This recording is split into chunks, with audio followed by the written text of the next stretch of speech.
একটু আগেই road show চলছিল, এদিন সকাল থেকেই এই রোড শো শুরু হয়েছে। প্রসূন বন্দ্যোপাধ্যায় যেরকম ভাবে রয়েছেন সেরকম ভাবে হাওড়ার খুব অতি পরিচিত মানুষ এবং মন্ত্রী অরূপ রায়, তিনি প্রসূন বন্দ্যোপাধ্যায়ের সঙ্গে সবসময় প্রচারে রয়েছেন। আমাদের সঙ্গে দুজনেই রয়েছেন। আমরা প্রথমে যাব হচ্ছে প্রসূন বন্দ্যোপাধ্যায়ের কাছে। এবছর তিনি প্রার্থী হয়েছেন এবং প্রসূনদার থেকে জানতে চাইবো, প্রসূনদা মূলত আজকে শেষ দিন প্রচারের, কি কি ইস্যু নিয়ে প্রচার করছেন? একদম ইস্যু কি কি? আমাদের মেন ইস্যু হচ্ছে, যেটা সবচেয়ে বড় ইস্যু হাওড়া দেখতে পাচ্ছি, মেট্রো। ইস্ট ওয়েস্ট কোস্ট মেট্রোটা সর্বনাশ করে দিয়েছে।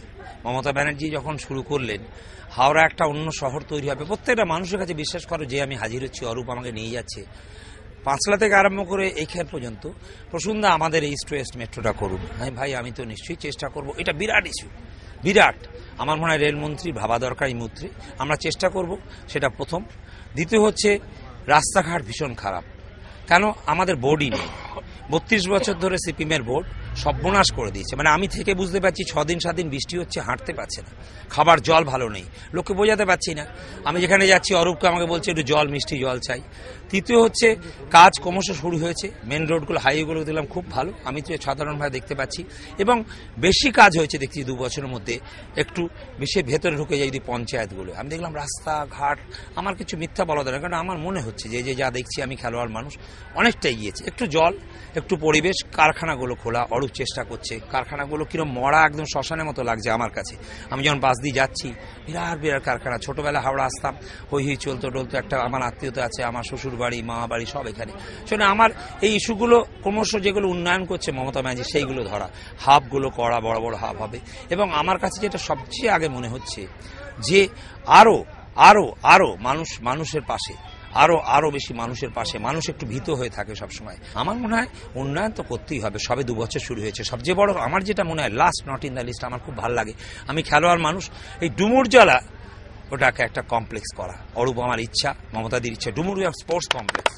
এটা আপনার থেকে একটা জিনিস জানতে চাইবো, অম্বিকা দা ছিলেন ঘরের ছেলে, অরূপ রায় ঘরের ছেলে, প্রসূনদা কি ঘরের ছেলে হয়ে উঠতে পারবে? 100বার। প্রসূনদা তো ঘরেরই ছেলে। প্রসূনদার সঙ্গে হাওড়ার একটা নিবিড় সম্পর্ক, আজকে নয়।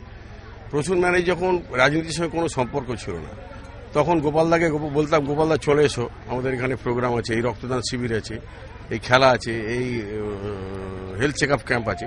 প্রসূনদা সবসময় দৌড়ে চলে আসছে। অসম্ভব ভালো, মানুষের ঢল নেমেছে। মানে ঢল বলবো না, কালকে প্লাবন হয়েছে, জনপ্লাবন।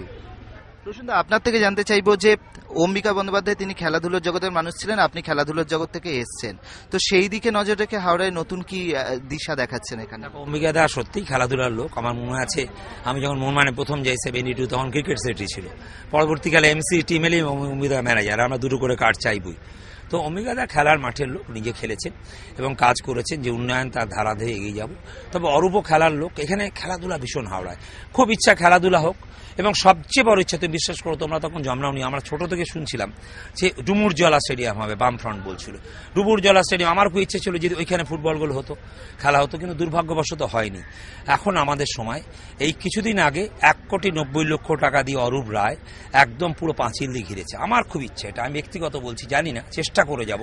অরূপের ইচ্ছা যে একটা স্পোর্টস কমপ্লেক্স, একটা স্টেডিয়াম, এবং কমপ্লেক্সটা যদি না হয়, মানুষের একটা আশা আছে, এবং ওটা মান্নাদার নামে উৎসর্গ করা। অম্বিকা বন্দ্যোপাধ্যায় 37,000 প্রায় মার্জিন ছিল, তারপরে দেখা গেল যে বিধানসভার লোকসভায় ওয়ারি ধরলে 1,85,000 এরকম মার্জিন যাচ্ছে। এবারে কিরকম মার্জিন আশা করছেন, বা যদি আপনি কিরকম লড়াইটা আশা করছেন? দেখো, আমি ফুটবলার তো, 10 গোলে জেতা থাকলো, বাঁশি শেষ না বাজলে আমি উত্তর দিই না।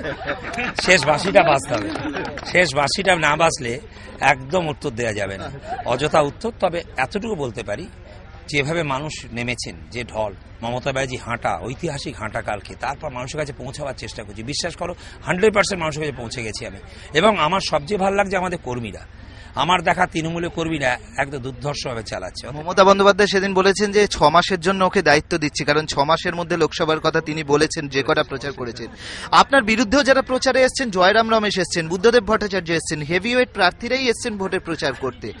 এতটা গুরুত্ব কি কারণে? এই একটা উপনির্বাচন যেটা 6 মাস দায়িত্ব থাকবে বলছে, সেটা এতটা গুরুত্ব কি কারণে মনে হচ্ছে? তার কারণ, এটা মোটামুটি ভাবে তৃণমূল কংগ্রেস আমাদের মন্ত্রিত্ব পাওয়ার পর 2 বছর, এই সবচেয়ে বড় লড়াই, তৃণমূলের সবচেয়ে বড় লড়াই, একটা পার্লামেন্টারি লড়াই, বাই ইলেকশনসে। আমার মনে হয় এখানে গুরুত্বর কারণ হচ্ছে, তৃণমূল কংগ্রেস সবসময় ভাইটাল ব্যাপার, ওকে হারাবার জন্য সারা ভারতবর্ষের সব পার্টি, বিজেপি, সিপিএম, কংগ্রেস এক হয়ে গেছে।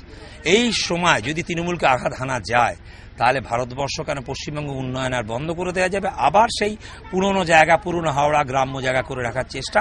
তবে আমি বলি এটা একটা ভীষণ ভালো লাগছে আমার, মানে আমি যে জায়গায় পড়েছি, আমি ব্যক্তিগত বলছি যে এমন একটা মোমেন্টে পড়েছি, সবসময় বড় ম্যাচ খেলা অভ্যেস, তো এর একটা বড় ম্যাচে পড়ে গেছে, আমি খুব আনন্দ পাচ্ছি, গর্বিত হচ্ছি। দুজনের কাছে একটা প্রশ্ন নিয়ে আসবো, বিজেপি নিয়ে যে প্রচার হয়েছে, বিজেপি প্রার্থী নিয়ে, সেটা কি কোনোভাবে প্রভাব ফেলতে পারে? আপনি পাড়ায় পাড়ায় দেখবেন বিজেপি সমর্থিত প্রার্থী, নির্দল প্রার্থী বলে একটা লোক দাঁড়িয়েছে, রঞ্জন সিং। তো সুতরাং বিজেপির ভোট আমাদের কাছে কোনো ফ্যাক্টর নয়। আমরা তৃণমূল, কংগ্রেস, বিজেপি আমাদের গত বিধানসভা নির্বাচনে ছিল, বিজেপি ভোট কেটেছে, বিজেপি ব্যাপার নয়। আর বিজেপির সঙ্গে আমাদের কোনো সম্পর্কও নেই। বিজেপি রাজনৈতিকভাবে, নীতিগতভাবে বিজেপি আমাদের বিরোধী রাজনৈতিক শক্তি, আর বিজেপির কোনো অস্তিত্ব নেই পশ্চিমবাংলা। কে শক্তিশালী প্রতিপক্ষ, কংগ্রেস না সিপিএম? কাউকে মনে হচ্ছে না, কেউ না, আমি ছোট করছি না, কোনো প্রার্থী গেলে কেউ মনে হচ্ছে না। আমি অবাক হয়ে যাচ্ছি, মানে আমি খেলার জীবনে যখন মোহনবাগান ওইরকম জায়গায় পৌঁছলাম, সে অন্য মাত্রা ছিল, সেই জন্য কোনো কাউকে মনে হচ্ছে না। সব অরূপ ব্যস্ত, কেন পুরোটা কভার করতে হবে তো আমাদের। লাস্ট একটা জিনিস যাবো, আমি বুঝতে পারছি এই হাওড়ার যে উন্নয়ন, তার জন্য একজন ইঞ্জিনিয়ারকে দরকার, একজন উকিলকে দরকার, না একজন ফুটবলারকে দরকার? একজন সুনাগরিককে দরকার আমার মনে হয়। আমরা কথা বললাম প্রসূন বন্দ্যোপাধ্যায়ের সঙ্গে, অরূপ রায় ছিলেন, তারা প্রচার চালাচ্ছেন এখনো অবধি। আমরা দেখতে পাচ্ছি পিছনে প্রচুর মানুষ রয়েছেন, তাদেরকে নিয়ে কিন্তু এখন প্রচার চলছে হাওড়ার বিভিন্ন জায়গায়। আমরা দেখতে পাচ্ছি এখনো প্রচার চলছে, সেই প্রচার শুরু হয়ে গিয়েছে। তো আজকেই শেষ প্রচারের দিন, 4টে অবধি প্রচারের সময় রয়েছে।